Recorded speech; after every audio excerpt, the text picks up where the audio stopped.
تو مفتہ اسماعیل صاحب نے بڑے دھیمے لہجے میں بڑے پیار سے یہ کہا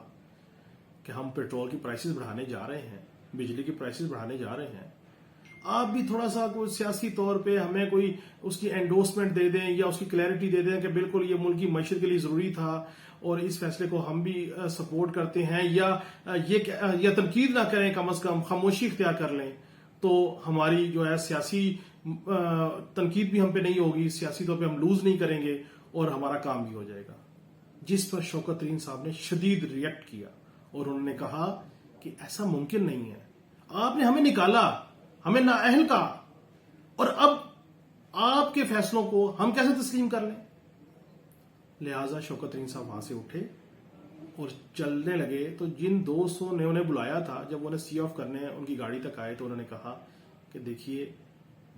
آپ میرے دوست ہیں، ہم آپ سے ملاقات کرنے کو تیار ہیں، ملتے رہتے ہیں، ملک کی خاطر کچھ کرنے کو بھی تیار ہیں، لیکن خدا را ملاقات کے کچھ نارمز ہوتے ہیں، اگر دوبارہ ملاقات کے لیے بلائیں تو پہلے بتا دیں کہ اور کون کون ملاقات میں شریک ہوں گے. تو ناظرین یہ وہ خفیہ ملاقات کی حرف بحرف کہانی ہے جو میں نے آپ کو بتائی. اب آئیے دوسرے پوائنٹ پہ،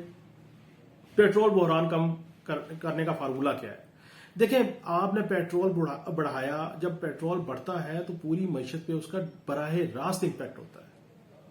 تو ہم نے شوکت ترین صاحب سے پوچھا کہ جی آپ ہی کو بتا دیں، چلیں آپ ان کو براہ راست بتانے کو تیار نہیں ہیں تو چلو ہمارے تھرو ان کو بتا دیں، شاید ان کے بات سمجھ میں آ جائے. تو انہوں نے کہا دیکھیں بنیادی طور پہ رشیا سے آپ کو پیٹرول جب سستا ملے گا تو 30 to 40% اس کا امپیکٹ آئے گا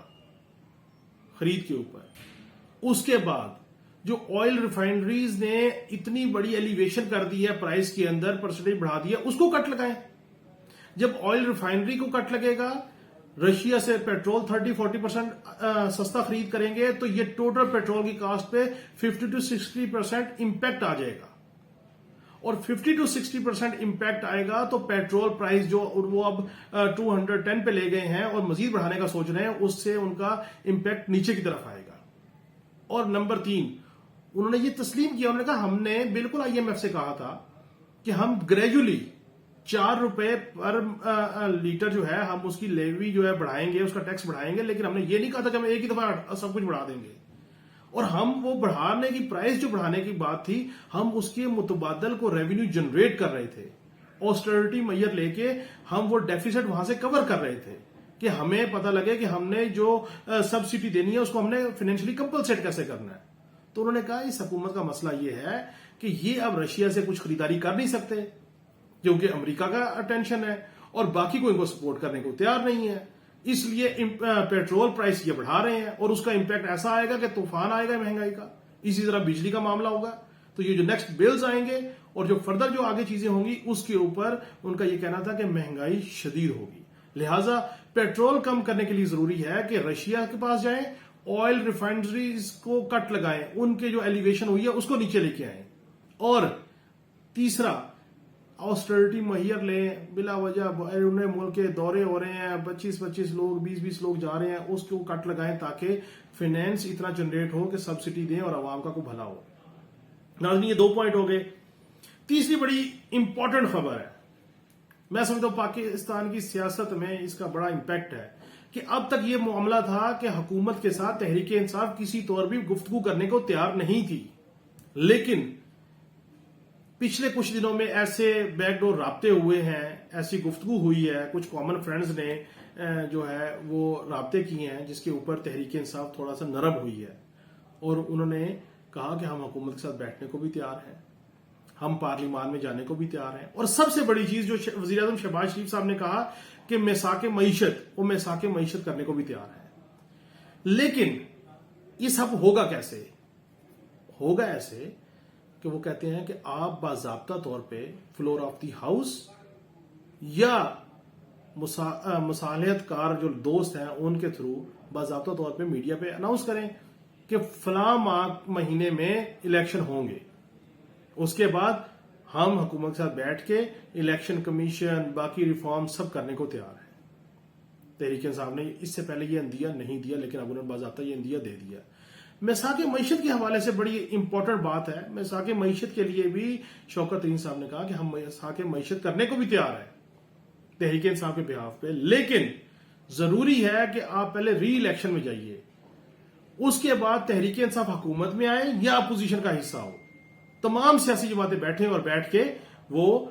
میثاق معیشت کریں, اور ہمیں کوئی اعتراض نہیں, ہم اس کا حصہ بننے کو تیار ہیں. لہٰذا دو چیزیں تو بڑی کلیئر ہوگی کہ میثاق معیشت کا حصہ تحریک انصاف بننے کو تیار ہے, لیکن اس کے لیے الیکشن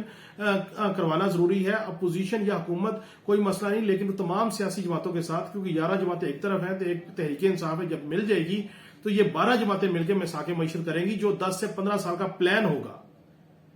تاکہ ملک کی معاشی پالیسی کو کنٹینیو کیا جانا چاہیے. آخر میں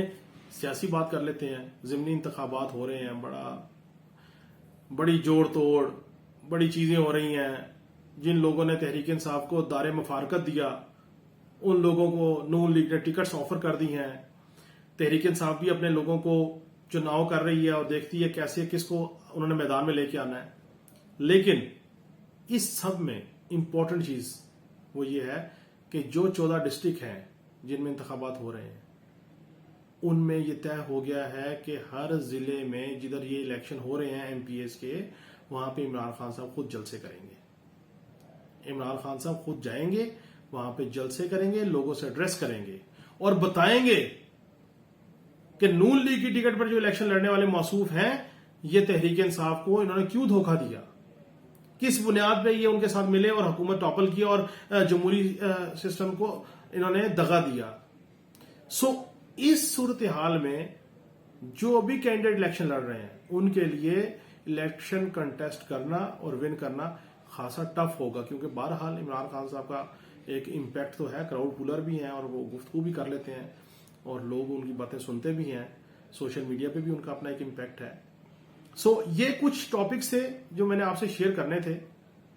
منڈے کو انشاءاللہ تعالی کچھ اچھی سٹوریز کے ساتھ آپ سے پھر ملاقات ہوگی. اس وقت تک کے لیے اللہ نے کے بعد.